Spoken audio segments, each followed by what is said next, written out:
Before starting today's video, don't forget to subscribe to the channel and like the video to encourage us to provide the best. My name is Francesco, and I'm 23 years old. Although my experience with Craigslist hasn't always been bad, I had a good experience with it when I was 19. At that time, I was into thrifting and buying vintage clothing and jewelry. While browsing various websites, I discovered that Craigslist offered a plethora of incredible treasures at reasonable prices. One day, I stumbled upon a page with a large collection of vintage banties. The seller lived in my town, so I contacted him. Within an hour of emailing him, a guy named Chris replied. The exchange went quite smoothly, and he even offered to lower the prices since I was interested in buying all of the banties. I didn't see any warning signs when he requested my phone number so that he could contact me to arrange a meeting. We agreed to meet at the local Target parking lot, but when it was time to meet, Chris asked if we could meet at his house instead. I was annoyed and a bit uneasy since we had agreed to meet in public, but I didn't initially realize the potential danger. However, my eagerness to purchase the banties made me decide to meet him at his house. When he texted me his address, I started driving to his location. However, I became increasingly frustrated when I realized it was a 25-minute drive from our original meeting spot. Upon expressing my frustration to him, he apologized and offered me a larger discount in exchange for my driving further. As I drove to his address, I couldn't help but notice how isolated and distant each house was from each other. Red flags were going off in my head, but for some reason, I ignored them. Finally, around 7 p.m., I arrived at his address. The house looked abandoned, and everything appeared unkempt. Despite my better judgment, I got out of my car and attempted to call Chris to let him know I had arrived.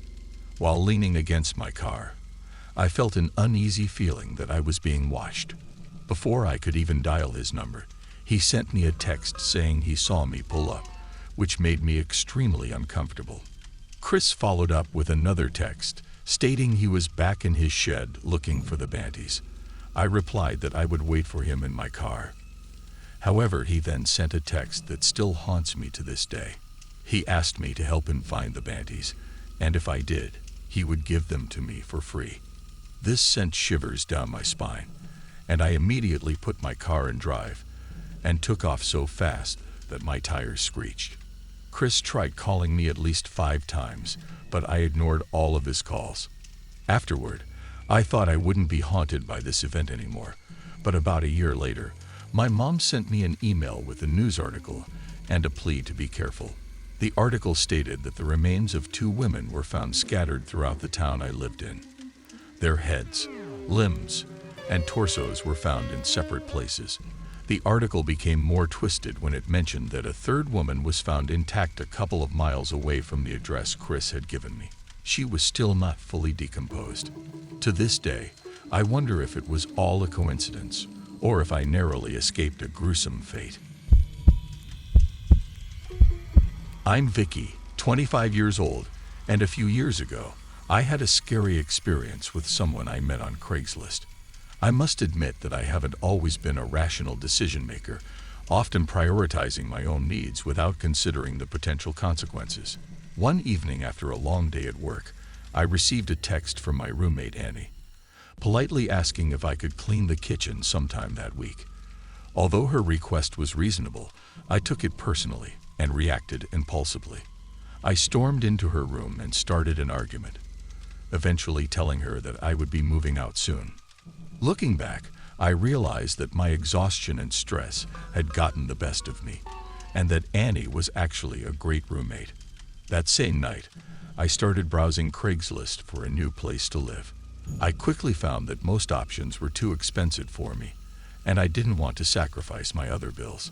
Finally, after scrolling through several pages, I came across a room that fit my budget and was located in a decent part of town close to my job and gym. The ad mentioned that the homeowner preferred female roommates, but there were no photos of the room itself, only of the front and backyard of the house, which looked spacious. To start my search for a new place, I sent a text to the homeowner. who introduced herself as Olivia and responded promptly. I explained that I needed a place urgently, and Olivia suggested that we meet the next day to tour the house. If I liked it, I could move in any time. I arrived at Olivia's house around 6 or 7 in the evening and texted her to let her know. She took a few minutes to respond, apologizing for being late, but she told me she had left the key under the mat and that I could start the tour on my own. I asked which room would be mine, but she didn't answer. After waiting for about 10 minutes with no response, I decided to enter the house. As soon as I opened the door, an overwhelming stench hit me, and I had to cover my nose with my shirt. It was unlike anything I had ever smelled before. Despite my curiosity, I couldn't help but feel a bit uneasy. The house appeared to have current occupants, yet it looked abandoned and unkempt. There was a pile of mail by the front door, dishes with mold in the sink, and expired produce and milk in the fridge. The smell from the fridge was bad, but it was nothing compared to the stench that permeated the entire house. As I continued to explore the house, I eventually arrived at the garage, which was connected to the kitchen by a door. As I got closer to the garage door, a sinking feeling filled my stomach, almost as if my body knew what was coming next. When I opened the garage door, the overwhelming smell of decaying flesh hit me like a brick wall, accompanied by the sound of buzzing flies. As I peered into the garage, I saw a decomposing body of a man, frozen in a state of shock and fear, just like me. I was so traumatized by what I saw that I forgot about Olivia and the fact that I was there to rent a room from her. I even thought that I had entered the wrong house until I checked my text messages and confirmed that I was indeed at the right address. Suddenly, a previously closed door in the hall creaked open, and I could hear the faint sound of breathing coming from behind it. I ran out of the house as fast as I could, screaming and trying to draw as much attention as possible. Luckily, the neighborhood was a safe one, and I ran to a nearby house where a couple comforted me while a husband called 911. When the police arrived, they discovered that the home belonged to an elderly man who had been bludgeoned to death.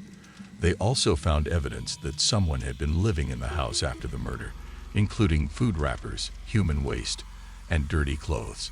After spending over 2 hours speaking with the police, I went back home and apologized to my roommate, but I continued to have nightmares about that night and the image of the old man's body.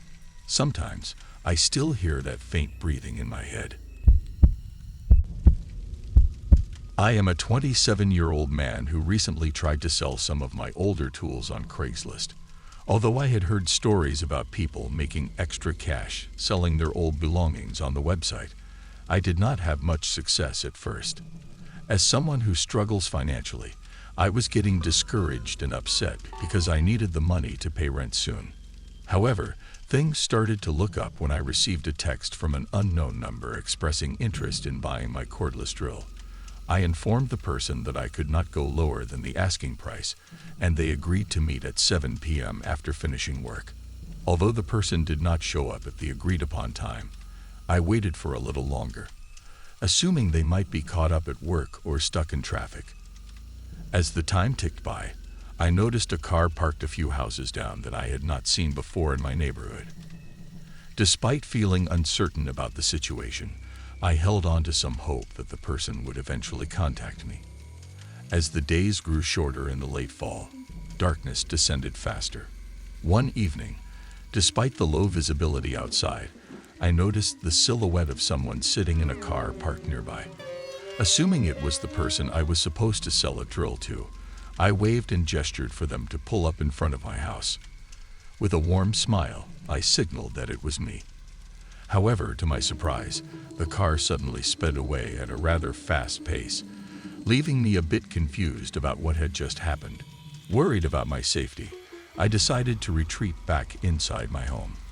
A few hours later, I received a text from the same number as before, saying that the person would stop by around 11 p.m.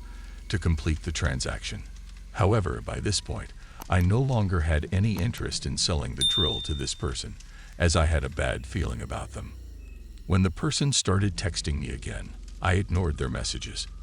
They continued to message me relentlessly, with all caps messages and multiple question marks. But I refused to engage with them. Finally, after an hour passed, I didn't receive any further texts from them. As I got up to grab a beer from the fridge, I heard my phone's notification sound indicating a new text message. I knew it was him, and at this point, I was ready to confront him. As I expected, it was the same guy.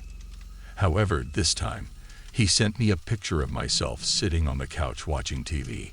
He had taken the photo through the living room window, and it was followed by a message asking if the drill was still available. Without hesitation, I retrieved my Smith & Wesson revolver from the safe and aimed it at the window. I yelled at the person outside to leave before I shot them dead. Suddenly, I heard knocking coming from the front door. The guy had the nerve to ask me again if the drill was still available, and he even chuckled while pounding on the door like a madman. I sent 2 rounds through the door without thinking twice. After a moment of silence, I could hear footsteps running away from my home. I stepped outside to check the damage, and thankfully, the bullets didn't hit anyone or anything. The neighborhood became chaotic, and the police were called. Since I live in a state that allows self-defense, I wasn't charged with anything. I never received any more texts or visits from that person after that. Thank you for watching today's video. If you enjoyed it, please consider liking and sharing it to support me. The best is yet to come.